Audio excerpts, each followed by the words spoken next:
මයුරාවතී කෝරළේ ප්‍රෞಢත්වය ශ්‍රී විභූතිය ලොවට විදහා පාමින් කාලයක් තිස්සේ වැවගම විද්‍යාරාජ මහපිරිවෙන සංවිධානය කරන මිහිඳු පෙරහැර මෙවරත් සංවිධානය වෙලා තියෙනවා.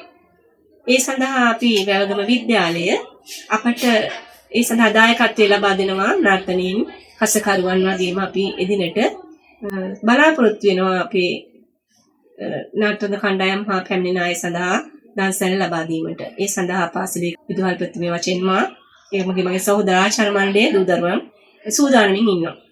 සද්ධර්මයේ ආලෝකයේ රටට ලොවට විහිදුවමින් සාමය සතුට සෞභාග්‍ය පිරි සමාජයක් ගොඩනගන්නට මේ ගන්නා උත්සාහය ගමේ ප්‍රජාව ගන්නා උත්සාහය සර්ව ප්‍රකාරයෙන්ම සාර්ථක වේවායි කියලා අපි වගම සාරානන්ද වෙනුවෙන් ප්‍රාර්ථනා කරනවා. මිහිඳු පෙරහැර සර්ව ප්‍රකාරයෙන්ම සාර්ථක වේවා. ත්වන් සරණයි.